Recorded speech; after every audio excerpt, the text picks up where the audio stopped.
All right, boys and girls, ladies and gentlemen, hello, it's your buddy Mr. G. We are going to pick up right where we left off yesterday. I'm going to go ahead and go in this image here. Today we're going to talk about the blur, the dodge and burn, and the sponge tools. So what we're going to do, first we're going to go ahead in here, and I'm going to just go ahead and click off this background copy I made yesterday. I'm going to click the eye out, so that is off. I'm going to click this one, it's back on. Now I'm going to highlight that area again, and then I'm going to go ahead and make another copy by moving my face out of the way and then hitting duplicate layer. Okay, we're going to go ahead and double click in this one. Actually, just going to make this background copy 2, so we're on another one. Okay, and then we're going to click that, we're going to drag it to the top. All right, now yesterday we talked about crop tool, where we can resize the actual canvas and make it smaller.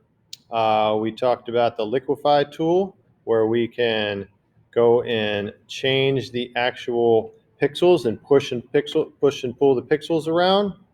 We talked about the blemish tool, where we can take away blemishes. Think of that like the zit tool, because you can go on there and just make a zit go away when you have the supermodel with a big zit on the end of his nose. Or we got the clone tool here, and we can take the clone and we can make a clone source, and we can paint from another area onto our canvas. Okay, so today we are going to talk about the blur, sharpen, and smudge tool here. Okay, it does pretty much what it says it's going to do. It's going to draw over areas in the image to sharpen, blur, or smudge areas.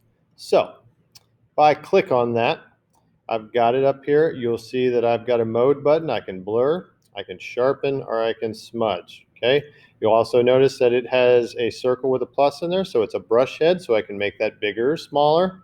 And you also see that it has a strength on here. Okay, so let's start with blur here. Let's go ahead and I'll make this nice and big so that you can see. Oop, that's the strength. Didn't mean to do that. That's fine. I'll put that back down around 50, and I want my size up pretty big. Okay, now you'll see that it's got these other brush tips. So like if you want to do specific things, and I'll talk about that just in a second. All right, so let's go on here. We've got our big brush head here, and it's going to blur this. And we could take it and basically we can start clicking back here and kind of scrub in there, and you'll see it's going to kind of start blurring that background out.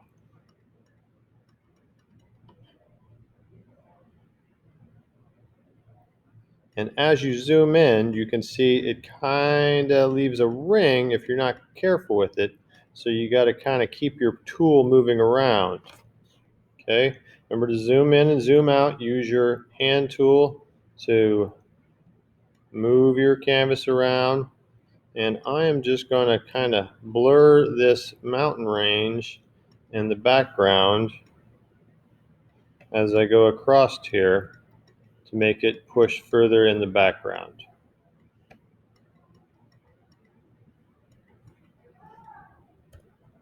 Hit Command 0, and you can see what that does. Okay, now there's the sharpen tool. Now the sharpen tool is going to make things higher contrast and give sharper edges. It's not necessarily going to undo blur, because obviously there's a limit. So if I just click on this area, you can see what it did. When it sharpens, what it's doing, it's taking the pixels that are next to each other and it's making them higher contrast. So if I go Command Z, Command Z, Command Z, and just kind of back out from where I was at. Okay, and I go back in here with this blur tool and I do it slowly. You can see as I click, those pixels become higher contrast around each other.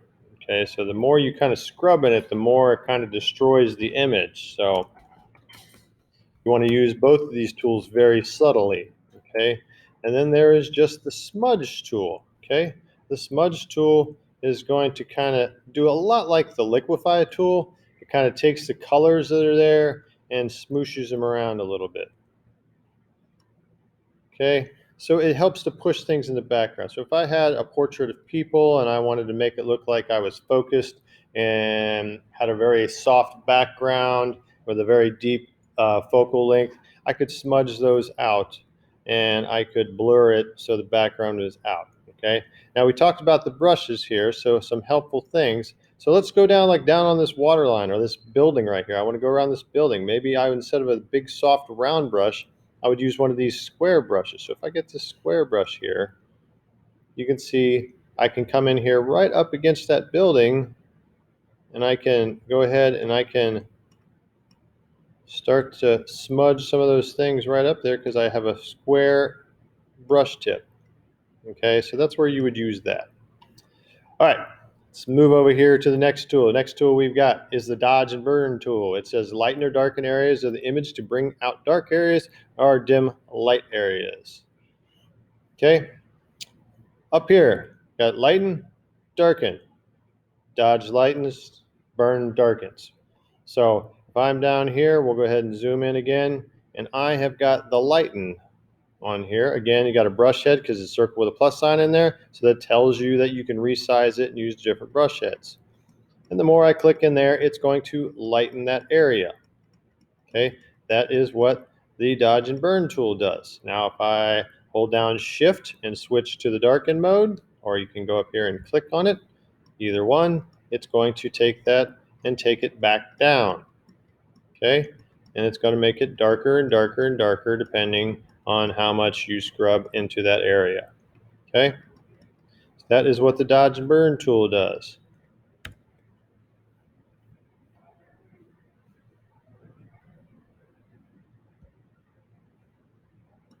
I'm going to do a few things here. I'm going to go way back up there. Okay. So these are, again, subtle tools that I would use to bring out a highlight maybe in a face, or take away a highlight or reflection on a face or an object I had in a photo. Or if I wanted to bring attention, I could bring some highlight and effect to an area.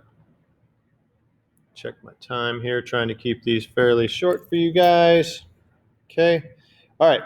Now, so that is what the dodge and burn does. So I also have range. I can focus on midtones. So if I have a spectrum of dark to light, you can focus on the darks, or you can focus on the lights, or you could focus on the midtones, which are going to be closer to the middle of that spectrum. Okay, so if I say I just want to affect shadows and I want to darken shadows, I could come in here and you see it kind of focuses on the darks subtly. If I want to kind of deepen up those darks down here on the reflection of the water. Okay, if I want to focus on the highlights and I want to lighten them in contrast against there, you can see how that works. Okay, so play around, kind of click in there a little bit and see how they work. Again, if you're doing very fine work, make sure you are up close so that you can see what you're doing. Throw Mr. G over here, get him out of the way.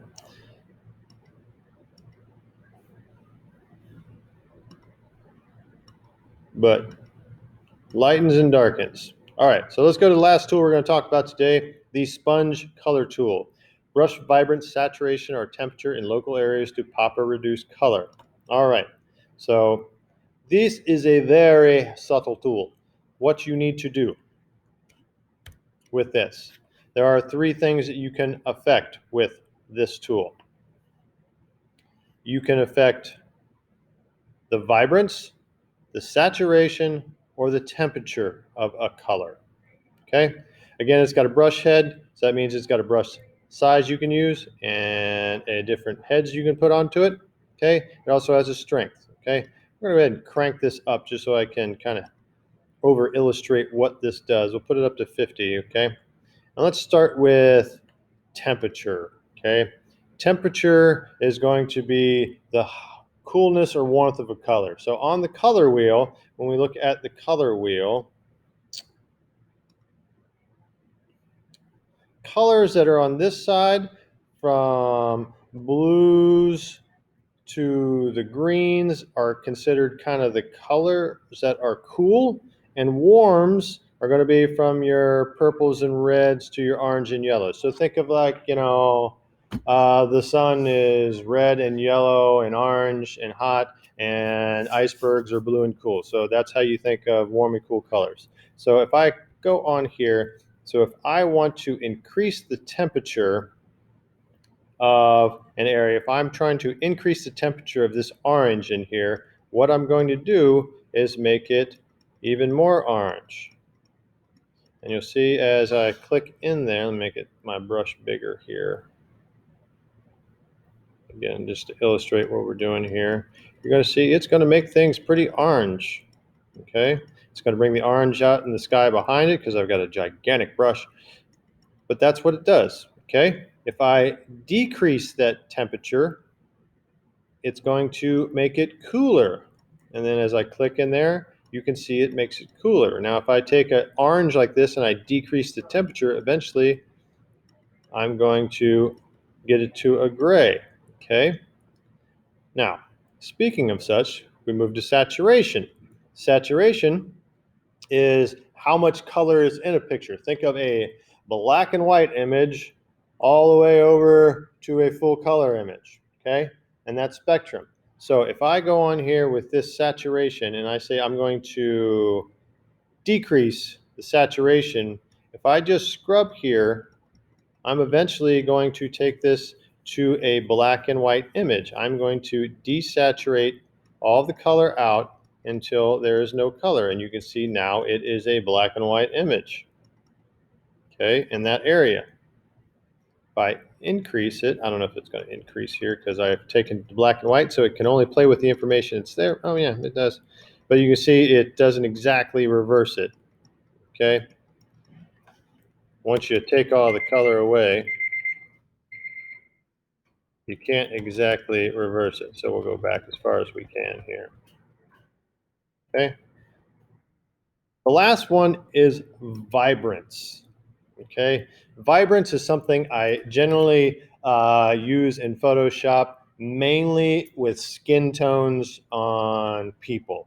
So if I want to use skin tone and I want the skin to kind of stand out a bit more against the background, or maybe something that's there, or just kind of adjust the highlights and lowlights of the skin, I would use vibrance. And it's kind of a mix of saturation and temperature that brings it.